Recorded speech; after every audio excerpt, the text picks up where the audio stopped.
All right, alto saxophoners. I think there's two of you. So, my young alto saxophoners. Here we go. Looking at the Tears of Arizona. First of all, if you haven't looked at the first video I put out for the whole band, then please go back and do that because I kind of brushed the general gist of the song, some basic rhythms, things like that we'll cover again in this video potentially. But do that, and if you don't have your instrument and music, please get that together too.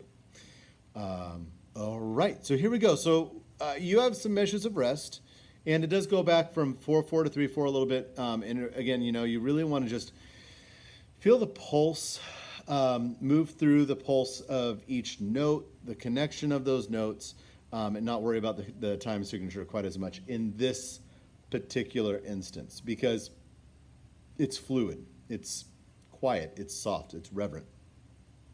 All right, you don't have any tricky notes. You've got an F sharp in the key signature. That's that middle finger on the bottom. Yeah, I mean, I think we've got a pretty easy task ahead of us to make this sound good. So let's start there in measure 5 and just start playing this together. 1, 2, 3.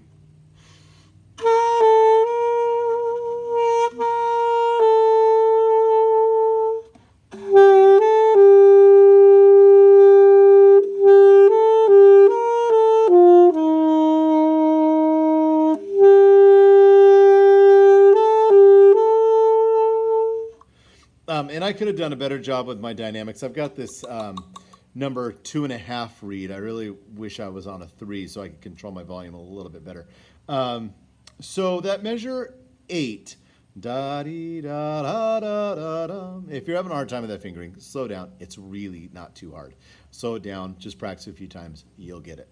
Okay, measure 24. This really builds to 26. And anytime you have an upward motion, and then have that upward motion again.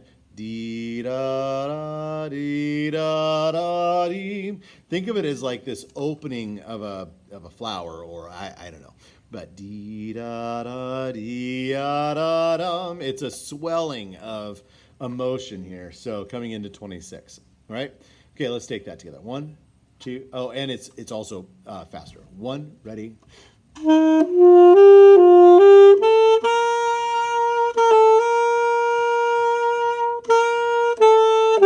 I meant to tell you, in measure 29, that's when we have that syncopated rhythm, dotted quarter note, eighth note tied to a quarter note, dee, dum, bum.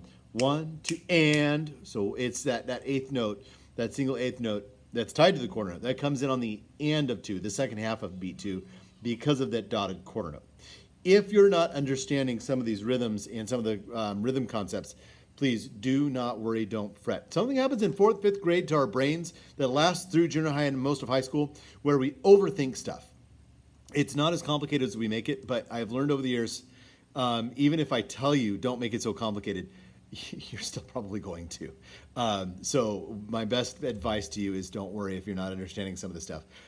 It'll be okay. You'll get it. I promise. So if nothing else, you'll feel it. Dee da da dum 29 dee dum bum. All right, let's go and do that again from measure 20. Let's take 24 up through that, and then we'll keep moving on up through 34. Now you see that in 32. Sorry, real quick. 32 dee da dum rest rest rest dee da da dee dum. All right, real pretty, huh? All right, 26. Here we go.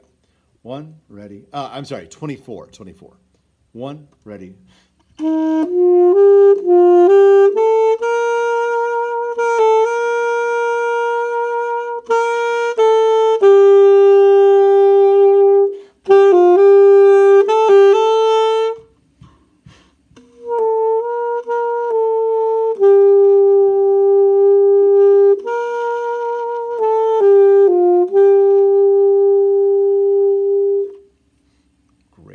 And then number 47. Here, when you have this kind of stuff, and you got people joining you at 49 and 50 with the same rhythm, but this rest, dee-da-dum, rest, dee-da-dum, rest, dee-da-dum, rest, dee-da-dum, dee-da-dum. That is something that's just building and building and building and building. When you have those rests on the downbeat, you're responding to silence with sound, and that's a great way for a composer Brian Balmage's to impart some emotion getting moved, and we're going from mezzo piano up to forte in our dynamics with that crescendo, and then we have the clarinets joining us in more measure 49 and 50 and other instruments and all that. So you really kind of lead the charge here at measure 47. So start nice and soft and clear. Nice steady stream of air through your instrument, and then dee-da-dum, dee-da-dum, and then those quarter notes at the end of each one of those phrases. Dee-da-dum, rest, dee-da-dum, rest, dee-da-dum, rest, dee-da-dum, dee-da-dum. Let those carry through to beat one of that next measure. Okay, so here we go, measure 47. 1, ready, and. Oh, you know what? Is there a better way to finger from B?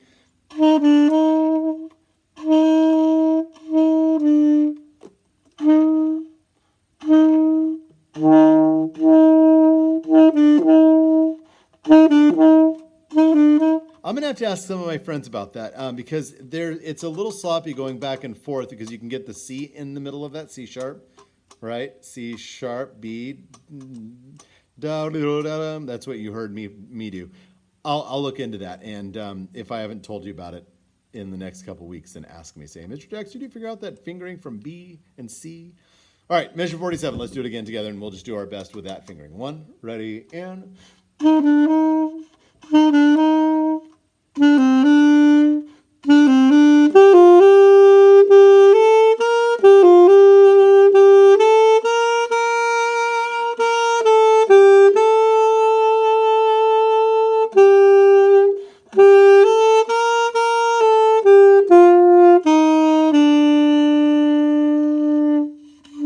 And then there's going to be a retardando.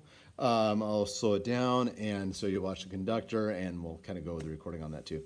The end, not difficult. Just watch the key signature a little bit and make sure you're following the pulse of each of the notes. Okay, I think that's it for this piece for this video, and any future videos on this piece will be just specifically to talk about one or two parts if I've noticed things not coming together. So, all right, take care, and I will see you in the next videos.